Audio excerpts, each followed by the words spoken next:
Everybody, thanks again for joining us. We have over 100 people attending today, which shows the great appetite to learn more about this particular subject.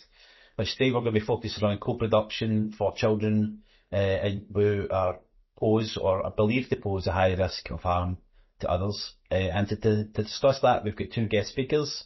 We've got Dr. Samantha Burns, who as well as being the co-chair of the National Association of Youth Justice, that's the English National Association. She's the advisory board member at Peer Power, which we'll be hearing a bit more today, and a research associate at Manchester Centre for Youth Studies. And she's joined by Dr. Sean Creaney, who is a criminologist and a senior lecturer at Edinburgh University in England. He's also been an associate of CYCJ, which is probably one of the highest honours you can have, and recently co-edited a book, Knowledge, Skills, Partnership and Youth Justice, which you should all have a read at. So I'm going to pass you over to Sean and Sam, and once again thank them for their efforts today. And they're going to be talking about this particular subject, and then we're going to be hearing from my colleague Julia Swan, who leads up some of our participation work at CYCJ, and she'll be reflecting on what she said. So over to you, Sam and Sean. Well, yeah, thank you everybody for coming along today. As Ross said, there's so many of you, and I think that is evident that this topic is so prevalent at the moment and such a poignant issue that I hope today we can kind of dive in and reflect on a little bit more.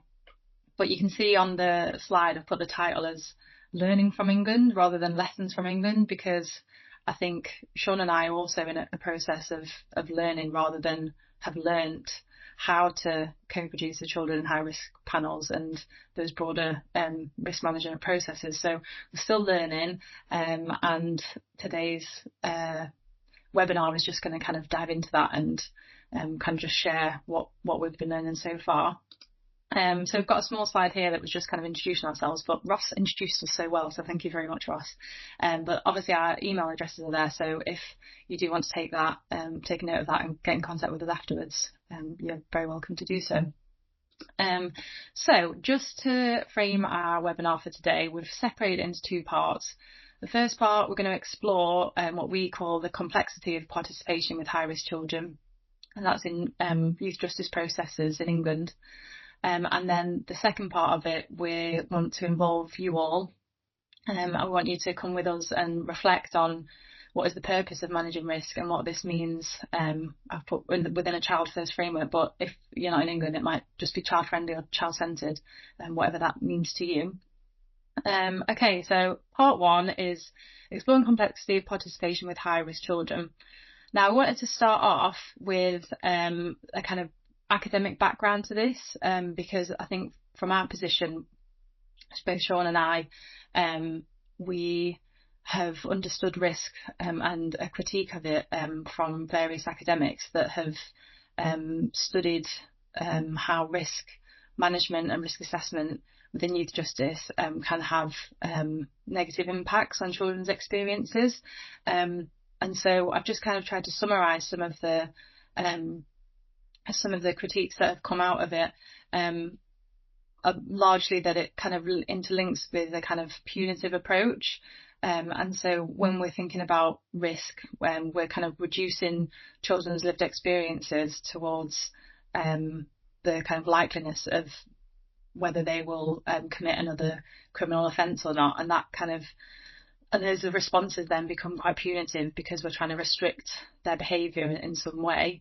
And then there's this also big critique about how it over-responsibilises children's behaviour, which then kind of counteracts trying to align with their rights, which obviously has a knock-on impact of their participation, which we'll talk about later on. But one of the biggest things as well that kind of interlinks with participation is that it's kind of adult-centric, so it's largely processed from adult-centric views of what risk means and how risk is understood in children and young people's lives. And so there's this huge body of literature in the academic field that kind of says that risk isn't helpful for supporting children, particularly in these spaces of youth justice. And so that's the kind of the standpoint that we come from. But we obviously know that the academic knowledge is only one area of how we can understand risk, and so we need to kind of unpack that through professional knowledge, and also insight from children and young people themselves as well. So we'll continue to thinking about managing risk, reducing harm, or focusing on safety, and we've kind of thought about that there's actually various different ways that we can understand what risk management and risk assessment is within practice, and it's not as simple as just going, oh, risk is bad and we shouldn't do that. It's much more nuanced and complex than that. And so, Sean, do you want to discuss this in a little bit more detail? Yeah, thanks, Sam. So, as Sam has mentioned there, one of the key challenges with risk management and assessment processes is that it can be or presents as a barrier to building trust and developing and building, maintaining relationships between the child and the young person. Risk is a contested concept. We understand that and acknowledge that. But generally, it seems to have been defined as three key components. So risk in terms of offending, so identifying the likelihood of a child engaging in offending behaviours, but it's also been defined in two other ways as well, in terms of risk related to public protection, so the risk that a child might pose to members of society, and the likelihood of the child engaging in serious forms of offending behaviours, but also crucially as well in terms of safeguarding and the risk of harm that the child might present to themselves. So those three sort of components seem to make up the concept of risk. One of many challenges that we're also going to be talking about today, and we can reflect in part two from professional experiences and insights, is how much weight is given to children's knowledge and insights in terms of risk, in terms of risk assessment, in terms of risk management, in terms of those processes. But also another perspective that Sam's alluded to there, one of the real problems with the concept of risk, well, two key issues. First of all, in terms of it largely being deficit-based and negative youth justice rather than a positive youth justice, drawing on the work of Haynes and Case.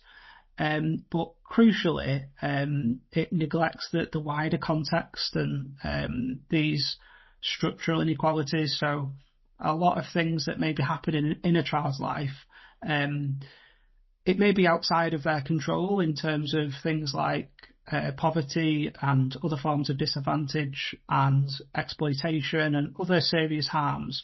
The child, the young person, require support from professionals, help and support in terms of addressing those issues. And just to hone in on one of those particular challenges in terms of a risk-led approach is that it can lead to a system or an approach where it pathologizes the child, and there's too much emphasis on the child to take responsibility for their actions and for their life, and less emphasis on the responsibility of adults in society to make sure that children achieve positive outcomes.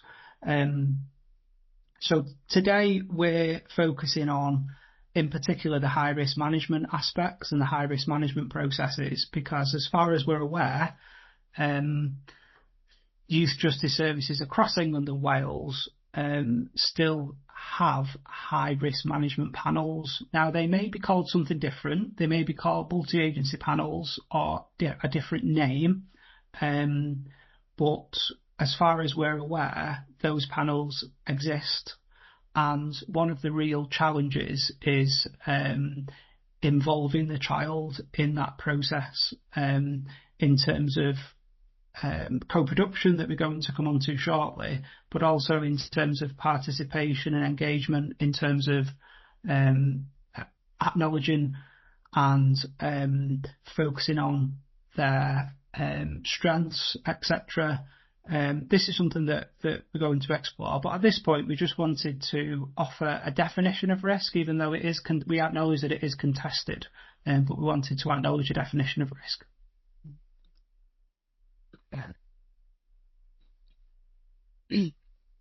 So just to kind of give a bit of a policy context in England, is that we're trying to look a little bit beyond the youth justice system as well, because we're aware that sometimes we can become a bit insular in trying to understand how to kind of make changes or improve youth justice systems, and realise that actually when we're talking about children that are assessed as high risk, we can't just think about the youth justice system because it is a multi-agency approach. And in England, for example, there's a recent government guidance called Working Together to Safeguard Children, and so there's this big emphasis on safeguarding approaches.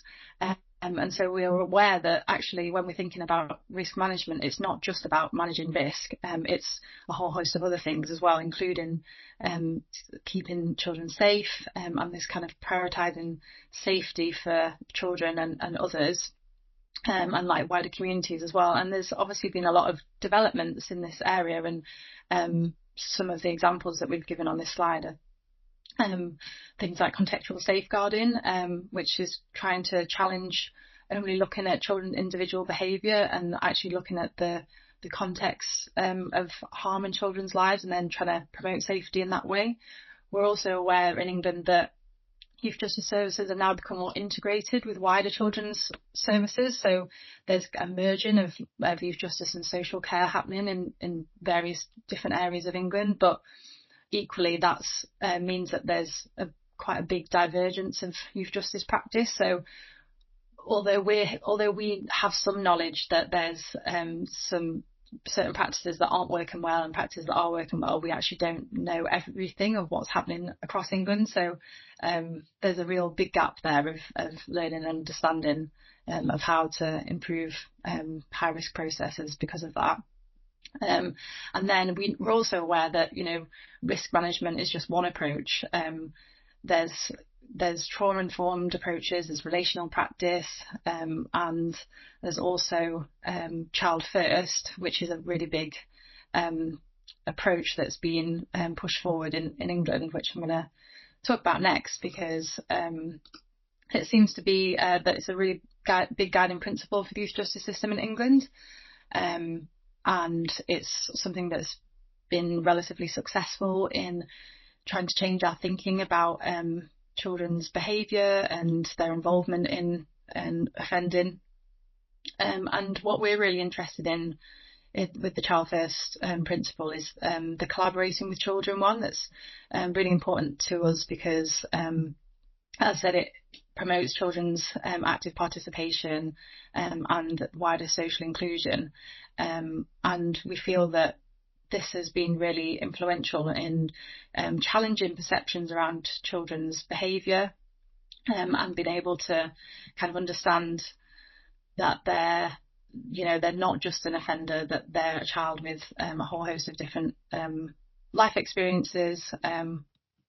But we feel that there's this kind of tension in practice where Child First has come through as a policy and as an approach for professionals to use, but then there's these also risk management processes that are still in process, and sometimes it feels that there's this kind of barrier, or there's this kind of binary thinking of, we either have to work in a Child First way or we have to work in a risk management way, and the two are not compatible.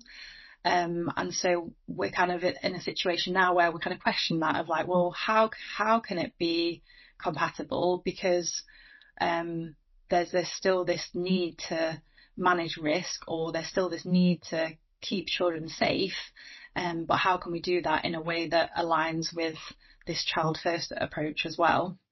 And in some ways that's worked really well, and I've heard so many amazing examples of how our children have been more actively involved in their assessment and intervention processes, and there's been really great opportunities to promote children diverting away from the criminal justice system because of that.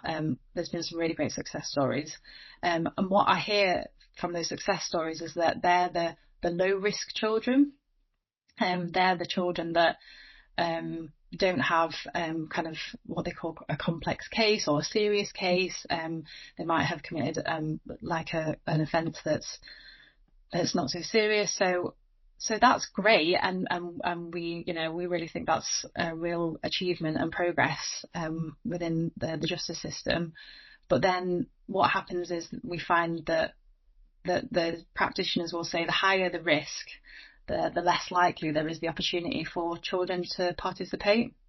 And like we a few years ago did a webinar where we highlighted that it's a fundamental right for children to be provided with the opportunity to determine the response to problems associated with their behaviour, but it seems that there's this contingency or this conditionality of participation based on how risky they are. And so if a child is assessed as high risk, it feels that there's this unequal application of participation for these children, and so there's that inequality there that we want to try and address.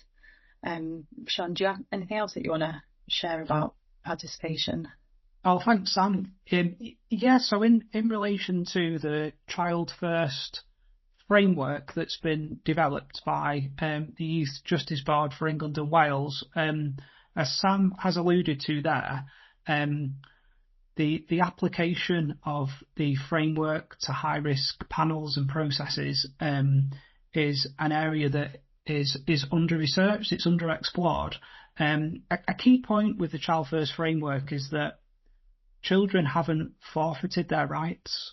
So that applies to all children. So even those that are considered to be high risk of hurting or harming themselves or hurting or harming others, or high risk in terms of concerns around exploitation, etc., that those rights are very important. And one particular aspect with the framework as well is around the use of language and diverting from stigma.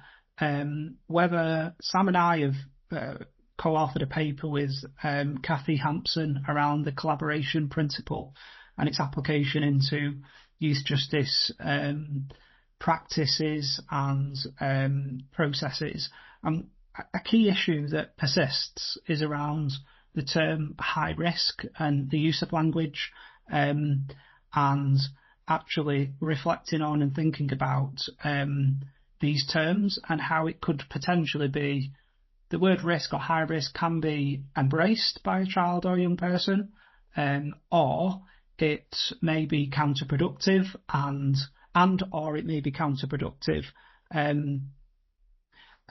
Another particular principle is around pro-social development as well. So thinking through the high-risk management processes, if we apply a theoretical perspective such as the strain theory that some will be familiar with, that's been advanced and developed by a number of theorists, that for some children and young people, as Sam's alluded to, it may be really complex for why they are on a court order and why they are being talked about as part of a high-risk management process. But one consideration is around how, for some children and young people, whilst there are many structural inequalities that need to be addressed and looked at, what may have contributed is a lack of opportunity for them to take part in pro-social activities. They may have been let down by adults, not supported by adults in their lives. They may have been excluded from school and the issues and challenges there.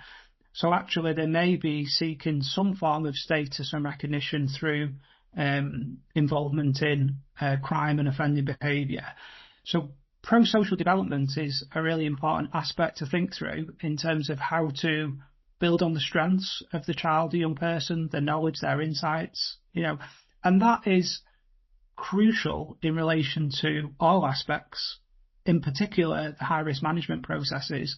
But as we're going to talk about today, and from our discussions as well and the research we've done, there are some challenges there in terms of involving the child in that process, because even like with the concepts participation and co-production, whilst co-production is seen as a deeper, more substantive level of involvement, whilst there are difficulties and challenges in terms of them being contested concepts, what's really key and crucial is to try and address the power imbalances and the power inequalities. And Sam and I have reflected upon this, that there can be a danger that if the child is involved in the process, then if those power imbalances aren't addressed, then it could be counterproductive. With the high risk management aspect in these panels, there's some uncertainty with regard to how judgments have been made, how risk has been defined, how it's been determined.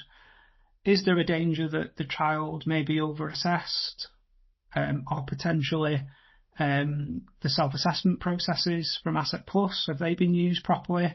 Has the child's perspective been sought? We hear a lot about sharing intelligence as well as part of these panels, like the police, for example, sharing intelligence. And obviously the police play a really important and crucial role. But in terms of the focus, is the focus within these panels more around control and surveillance techniques?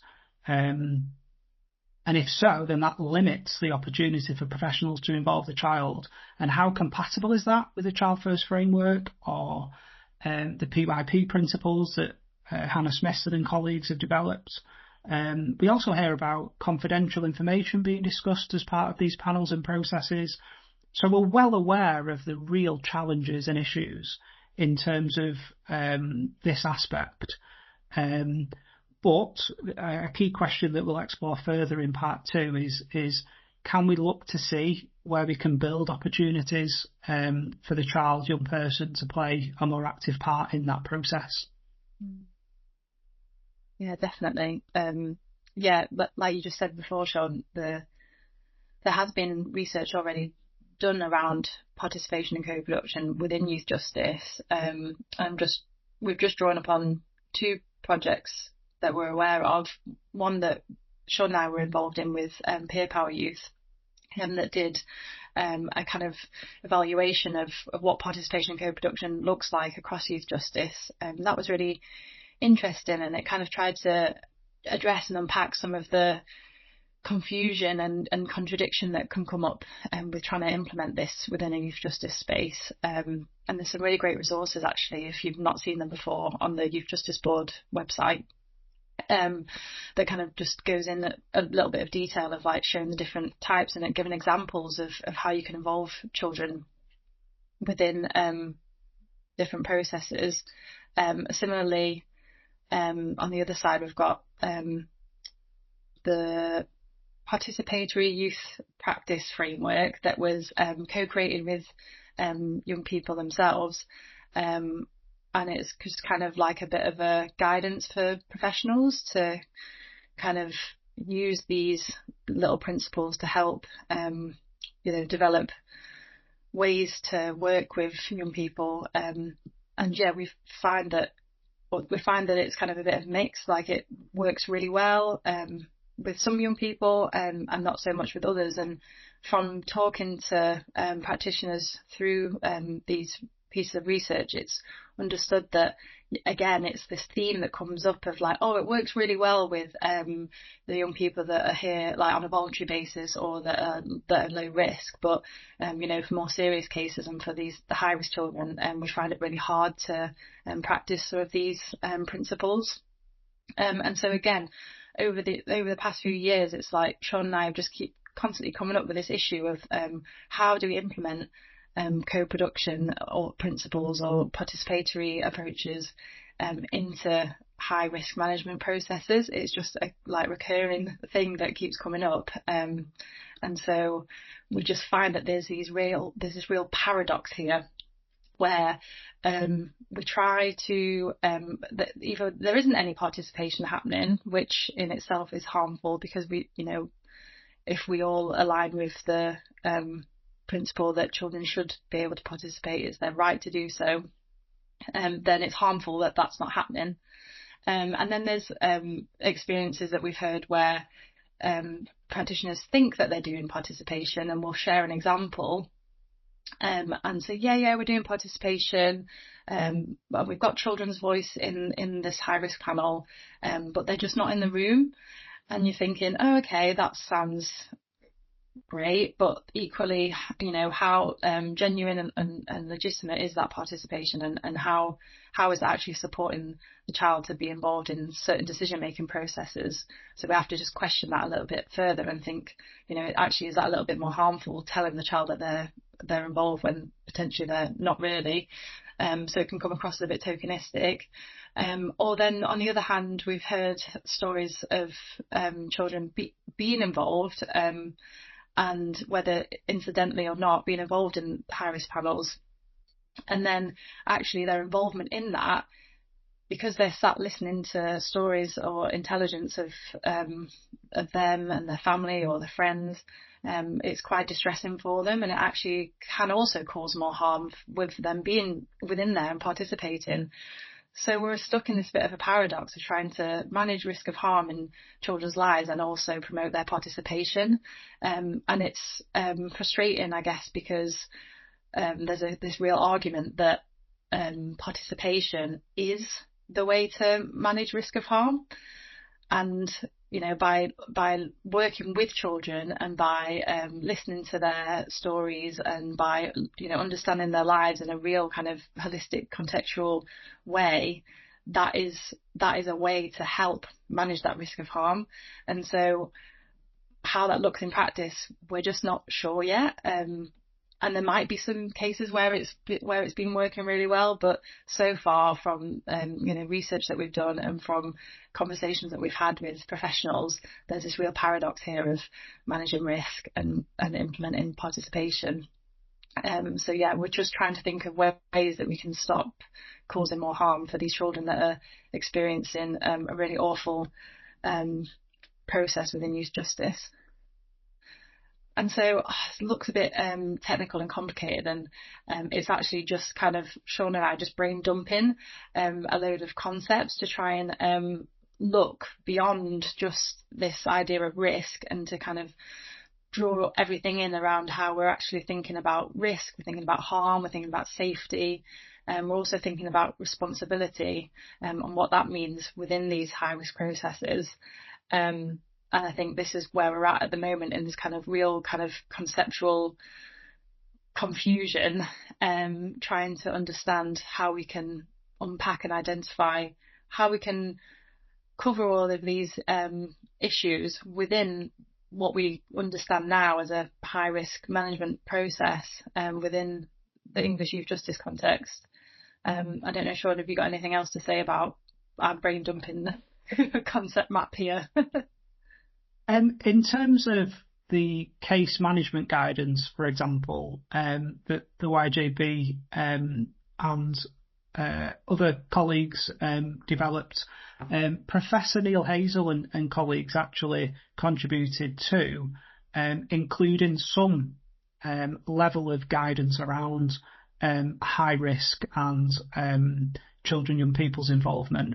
But what appears to be lacking currently is more guidance that can assist and support professionals, because we're well aware that professionals are dedicated and committed to helping and supporting children and young people. And as Sam alluded to before, we're aware of the evidence base, contemporary evidence base, around how to work effectively with children, young people and families, how to build positive, constructive relationships, nurture positive outcomes, facilitate their participation and involvement in the process. But then on the other hand, the challenge, for example, is that children and young people may be viewed as unpredictable or risky, in inverted commas, within this context, within high risk. So the Child First framework emphasises, and the PYP framework, for example, as well, and there are others, emphasise the best interest of the child, promoting children's participatory rights, for example, strengths-based approaches. The high risk term and concept implies that the child, young person is presented as unpredictable or risky. So there's a use of language that I think we need to reflect on.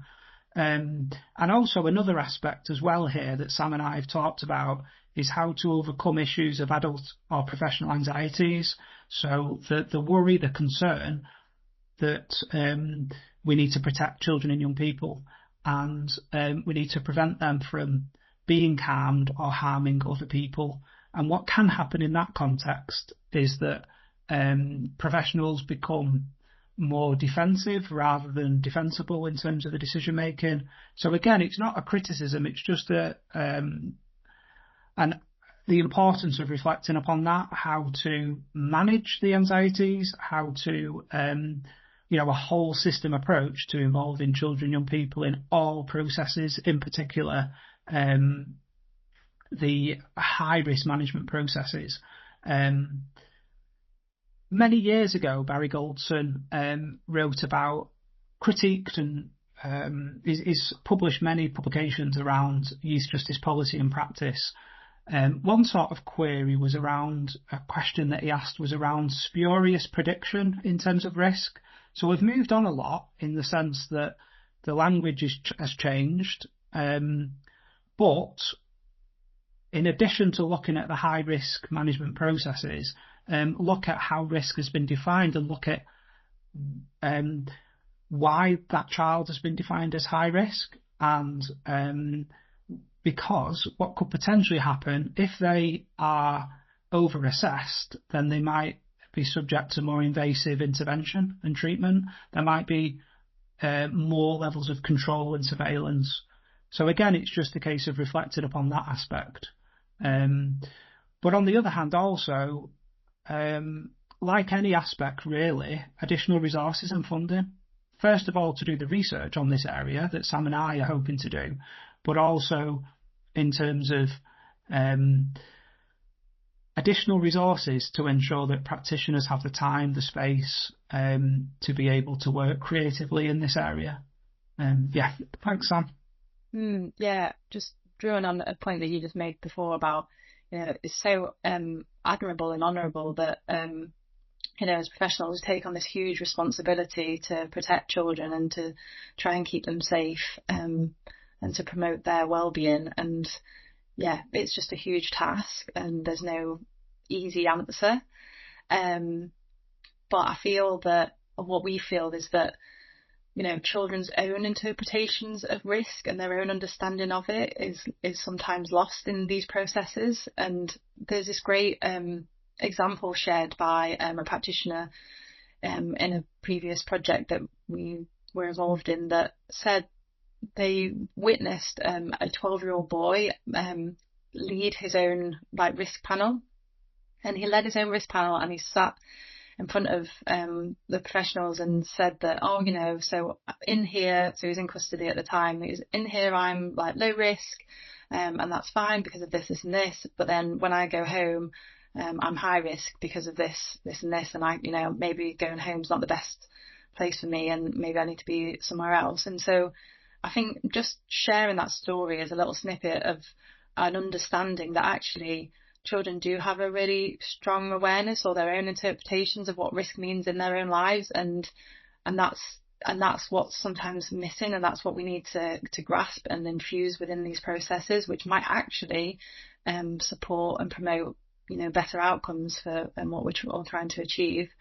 But yeah, as we've tried to allude, it's really complex, it's really contradictory, and yeah, I kind of tried to give a caveat at the beginning that we don't have the answers right now, but it's an area of huge area of interest of Sean and I that we're trying to undertake some research in this field, and hope that some of you in this webinar today would want to try and be involved in some research with us. Sorry, go on, Sean. Sorry, Sam. Just to mention as well that so I've been rereading some of Barry Goldson's work and research, and him and John Munsey developed many years ago the principled youth justice with integrity model, and there's some really good insights there that could help potentially in terms of the development of this particular aspect in this particular space. One particular issue that I think it's worth reflecting upon is due process safeguards. So this criticism has been levelled at referral order panels. So if you think, for example, a child that goes through the court process, access to legal representation, etc., but when they enter the referral order panel process, they don't have access to legal representation. So there's some concerns there within the referral order panel processes about due process safeguards, whether it's fair and just, that process for the child. Similar criticisms can be levelled at the high-risk management processes in terms of due process safeguards. Is this process fair and just?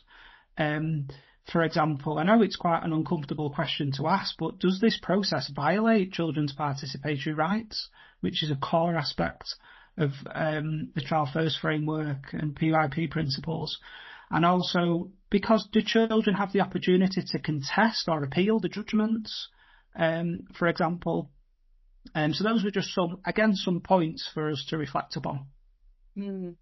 Yeah, definitely. As Sean and I talked about the high-risk panels being like a bit of the tip of the iceberg, is that you look at a multi-agency panel and then all of a sudden you're in this like big iceberg of questioning, like, you know, are these processes actually, what does that mean for justice for children and with children? And so it asks us a lot of bigger questions, which is kind of what Sean and I have talked about, just trying to understand, has risk management changed? Does it need to change? What do we mean by risk management when we're trying to promote safety and safeguarding? And are there better ways of addressing the complexity of harm in children's lives, you know, within and beyond risk management processes? But more importantly, how can children's participation be embedded within that without causing further harm as well? Sean, do you want to say a final few words as well? Oh, thanks, Sam. Yeah, I'm hoping that we'll be able to see, hopefully, some of the comments or... that didn't work, but never mind. Got to take some risks, haven't you?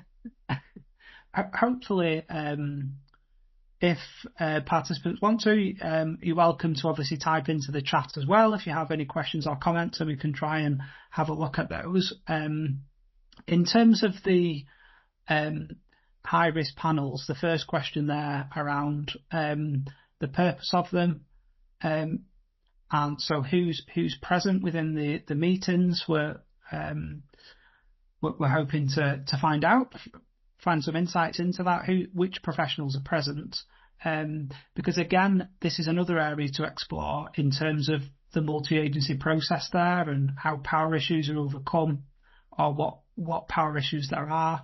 And also in terms of the purpose of them, what the key focus is, if it's more to maximise participation and co-production within the system. A key challenge, if considering and exploring opportunities to involve the child in that process, a key issue that I found with my research and the research I've done with Sam as well, is for some children and young people, it may be quite challenging to build trust in developing relationships. Because of prior experiences that they've had, they may have experienced trauma and adversity, and they may not trust the adult that they're talking to, and they may feel that there may be consequences to them speaking out or contesting or challenging things. So that's a whole other space within this topic to explore in terms of facilitating a safe environment, for example, in terms of the high risk management processes, a safe environment for professionals, as well as potentially a safe environment for the child or young person, if this was an aspect that, I mean, some professionals may involve the child directly. As far as we're aware, there's no specific guidance. It's up to individual services to decide. So you may have decided to involve the child. So it'd be really interesting just to hear your perspectives and the purpose of them. So is the purpose to identify, manage risk, to prevent offending through that approach, or are there different purposes?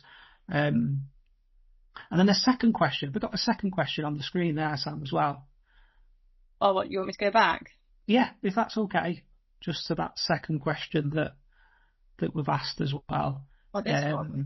Yeah, so that links with some of the points that I've just mentioned there about creating safe spaces, issues with power inequalities, but also knowledge as well. So knowledge in terms of professional knowledge and expertise, but also the young person's knowledge and expertise that a crucial benefit to involving the child in some way, and hearing from them in some way, could be, for example, that the professional has thought about something that the professional has spoke with the child, and the child's highlighted something that the professional hasn't thought about, but then he's thinking about the potential for further harm, even though it's benign and it's benign intent, and the professional it's coming from a good place. They want to facilitate a process where the child's involved. It's ensuring that they feel included and that it's that safe environment for them as well. Those are some key things to consider. And then the final question we had there. Why do you want me to go back? Yeah, that's okay, Sam. That one? Yeah, what does it mean when a child is high risk? So again, that's a broader aspect in terms of the use of Asset Plus and thinking about the self-assessment process aspect to it, and whether there is an alternative term that could be used in terms of this aspect. Now, it's challenging because as far as we're aware with the process, they still categorised into low, medium and high risk. So in terms of also with high risk, when considering what it means when a child is high risk, what are some of the dangers and challenges there that the child might have been over-assessed? In terms of surveillance and control, how can we mitigate or limit the negative consequences of that on the child in terms of engagement and participation as well? Thank you, Sean, and thank you, Sam, for everything you've presented to us so far. And hopefully now Julia, who is one of the participation and policy advisors at CYCJ, and she leads on the Youth Just Us and the STAR projects. Julia's going to provide a wee short response, and then we'll get to any questions we have in the remainder of the time. So over to you, Julia. Hi, thank you, Ross, and thank you so much, Sam and Sean. That was really fascinating, and I think it really highlights that issue of kind of like prevention being something restrictive versus it being something that is supportive. I think that risk can really push us towards restriction, but it doesn't have to. And I think you really neatly summed that up with the kind of false dichotomy that you pointed out of people thinking of like an approach can either be child's first approach or risk management. I think it really tied to that kind of discomfort that people have with power sharing, and I think that can often actually come from a place of care and a genuine desire to protect children and wanting to keep them safe. But if we do work towards enabling that kind of rebalance of power and empower children to influence their care and protection, I think that has a lot of potential to lead to better outcomes in the short term, but also in the long term, in terms of kind of equipping children with that ability to influence the care that they're receiving.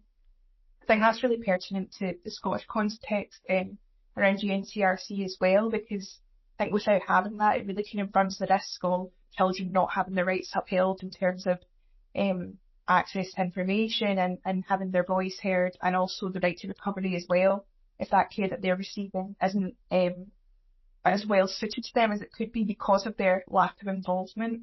So I think it's really important to start, exploring these issues and addressing them, because I do think we need to be more comfortable with risk, and that's something that came up a lot in the design process of the Reimagining Secure Care project at CYCJ over the last year or so. We had a lot of discussions around like what level of risk is actually acceptable, and can a level of risk actually allow children to be more involved in their care planning and in the interventions that we offer them.